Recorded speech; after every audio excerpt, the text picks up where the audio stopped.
Aniriza mwe nawe komede ku Kakos Fax 256 mwebale kutulaba mwebale kutugoberera mwebale kusubscribinga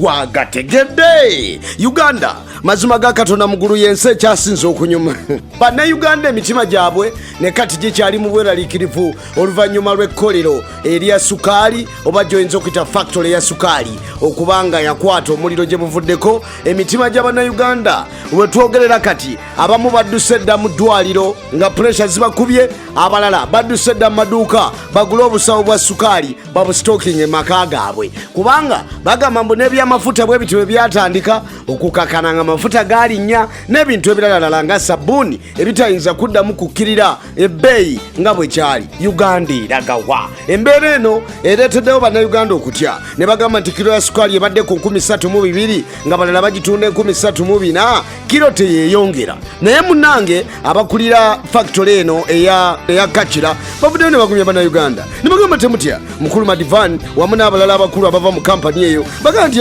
mwe temutya kale twafunyemu setback katono okusinziira ku kkolero lyaffe lino erimazewo ebbanga nti lyakuta omuliro kubanga okuba lyatandika mu mwaka ogwa 1995 kino ate kikangabwa kibadde ky'amaanyi nnyo naye temutya temugamba nti bbeeyi ya sukaali eyinza okulinnya olw'okuba kampani yayidde tulina amaterekero amalala oba olyawo agayinza okusigira ng'embeera egatambuza buli kimu kigenda kuba kitambula kinawadda naye bwe bityo ebitera okwogerebwa okukkakkana ne bikyuka n'olwekyo bo nga bannayuganda abamanye ensi eno abajekenneenya bo bw'obagamba nti embeera kati weeraga buli omu ajja kutemya ku munne oba buli omu ajja kkaabirako ku munne omanye nti ne sukaali kati ajja kugulako akasanvu mbeera bwezo bitandika okukakana nga birinnye mu ngeri emu oba endala obweraliikirivu bukyali bw'amaanyi amawanga aga Europe eyo wamu n'amawanga amalala go gafunye dda ku kirwadde ekimanyiddwa ng'ekya Monkeypox abazungu siyinza kumanya wakawuka ka mukenenya bwe katuukawo gye buvuddeko emabega eyo mu myaka gy'ekinaana bagamba nti bwalibwa obulwadde buno bwava ku nkima abange buli kimu bakigereesa era nga bakigeraageranya ku nsi ez'Abafirika buli kimu kye balowooza ekiyinza okubanga kiyinza okuleeta obulabe ku nsi zaabwe bagamba nti waliwo Omufirika ate manye yakiyingiza okuva mu nsi za Afrika nakiyingiza mu Europe Bungereza kati Monkeypox afuuse obuzibu abange simanyi oyinza oluusi n'otyamu n'ogamba endwadde zino nkole bukozi kubanga twalaba COVID-19 wano bwe yali akajja mangu amawanga g'abazungu gavayo ne gatutegeeza teganafuna vaccine ntuufu eya COVID-19 wabula balinawo eyinza okubanga ekola ebitundu ebitali 100% wabula ku percentage eyinza okugamba nti at least ko omuntu bamugema COVID-19 okukakanya eddagala lyatundibwa mu mawanga ag'enjawulo kati tulina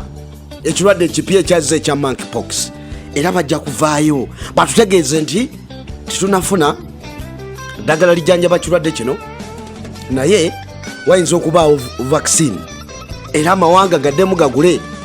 wayinza okubaawo embeera bannayuganda oba n'abali mu kumpuliriza n'abali mu nsi ez'enjawulo nti oba oliawo wayinza okubaawo omupango ogw'okuba nti waliwo abannakigwanyiza bayinza okubanga bakola ebirwadde bino mu kakodya kwefunira ensimbi nga batunda vaccine birungi si birungi eggwanga lya Uganda limaze ne livaayo ne lyogera okusinziira ku bakulu abava mu Virus Institute mu Uganda bavuddeyo ne boogera ne bagamba nti bo beetegefu bya nsuso Uganda Virus Research Institute bagamba nti bo beetegefu bya nsuso Dr. Julius Lutwama yavuddeyo n'ategeeza eggwanga nti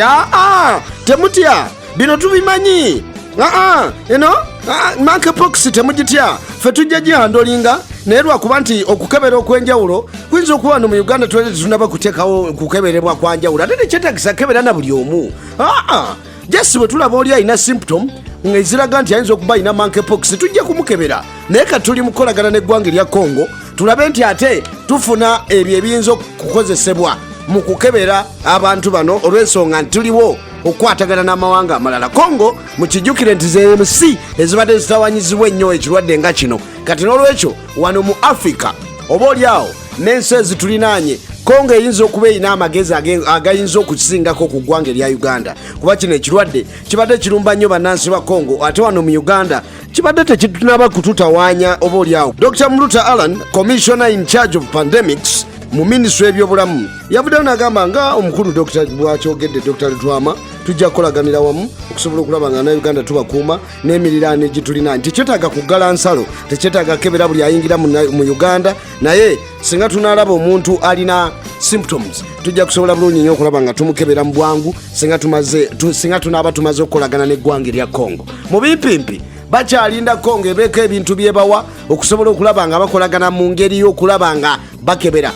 n'okutuba nga batukuuma ku kirwadde kino ekya Monkeypox singa kibalukawo mu ggwanga Uganda. Bagamba nti omuntu oyo yenna afuna akabugumubugumu era sayini ziraga nti atandika okubutukabutuka ng'ekifaananyi ekyo bw'okiraba, ate obulwadde buno butambuzibwa singa oba ogase entuuyo n'ontuuyo y'omuntu, singa mwebaka mu buliri oba ne mukuŋŋaanira awantu ne muba nga ate oyo akirina ekirwadde akusemberera oba ojja kukifuna. Kale no mu Uganda tujja kulaba oba oliawo nga tukumanya ensalo zaffe tuleme kukwatibwa kirwadde kino ekya Monkeypox. Abange birungi si birungi eggwanga erya Congo n'eggwanga erya Rwanda tuyinza okulaba emmundu ng'eseka, mubadde mubiraba mu Ukraine, mubadde mubiraba mu Russia eyo, Russia ng'ekuba Ukraine, oyinza okubiraba wano bannange eno nnaku muyinza okulaba enkebete ng'eseka ojja kutya. Abali mu mukago ogumanyiddwa nga ogwa East African Community, President w'eggwanga erya Kenya ye chairman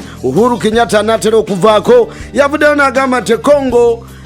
n'eggwanga erya Rwanda waliwo obutali butebenkevu ng'eggwanga erya Congo liri mu kugamba nti eggwanga erya Rwanda liwa obuyambi abayekera ba M23. Jukira nti abayekera bana ba M23 bwe bumu ku bubinja obw'abayekera obumanyiddwa nga 12 ku lukalu lwa Africa obuli mu kutawaanya amawanga ag'enjawulo. Akabinja kana ka M23 kagambibwa okuba mbu eggwanga erya Rwanda lyali bali erikateekamu ensimbi, wabula eggwanga erya Rwanda lyegaana okuba nti lirina ekkobaane ku kabinja kana katawanya eggwanga erya Congo aka M23. M23 akabinja kano ko kavaayo ne kategeeza nti kajja kukola ekisoboka okusobola okulaba nga kafugaza eggwanga erya Congo, wabula Rwanda ng'egamba nti ffe tetubawa yadde 10 yadde okubawa ebyokulwanyisa. Nawankubadde pulezidenti w'eggwanga erya Congo amanyiddwa nga Felix Tshisekedi yavuddeyo n'ategeeza nti kati no we bituuse tulina okubaako kye tukola, era mu kye baakoze kwe kuwera ennyonyi eziva mu ggwanga erya Rwanda mu bwangu bw'ekika ekya waggulu. N'agamba n'okugamba nti ajja kuyita ambasada w'eggwanga erya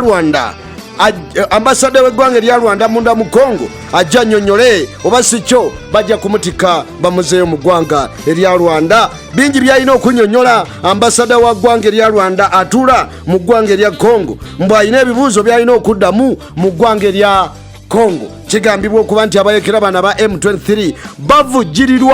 bavujjirirwa eggwanga erya Rwanda, wabula Rwanda egamba nti temutusibako matuga mbuzi kutuliisango. President ow'eggwanga erya Congo Felix Tshisekedi yabadde mu meeting eyatuuziddwa eby'okwerinda abalala mbona ababaddewo ne batandika okubaganya ebirowoozo ebyasaliddwawo kwe kuwera ennyonyi eziruuka okuva mu ggwanga erya Rwanda okuyingira Congo mu bwangu obw'ekika ekya waggulu, era ne bategeeza mu bwangu Minisita Patrick Muyaya abenga abaako ekyakola mu bwangu obw'ekika ekya waggulu. Kati nno ababadde abagenda okubuuka okuva Kinshasa kugenda Goma ne walala ebyentambula bigotaanye lwa butakkaanya obuli wakati w'eggwanga erya Congo ne Rwanda, nga Congo ekyagenda ddala maaso n'okunenya eggwanga erya Rwanda okuba nga livujjirira akabinja aka M23 akasuza eggwanga erya Congo nga tebeebase. Njagala kubasiibulira wano, wabula bwe mba mbasiibula njagala kwagaliza bakyali baffe abali saidi zeri ejjinja. Olwaleero Team chairman mugimanyi bulungi nnyo ekulembeddwa mu Toyota, omukulu aduumira amajje ag'oku ttaka Jeno Muhoozi Kanyerugaba mbuono agenda kubeerayo nnyo wamu n'abasambi abasekafa abakyala ejjinja eyo mbu batongoze emizannyo gya fufa mu technical center enjeru abayi mbu tiimu ziri 12 zigenda kukubagana. Abategesi bwe bannyonnyola mbu balina n'ebikujjuko awo ku Kakindu stadium nkama basasire kubona ebikujjuko mubeere bulungi mweraba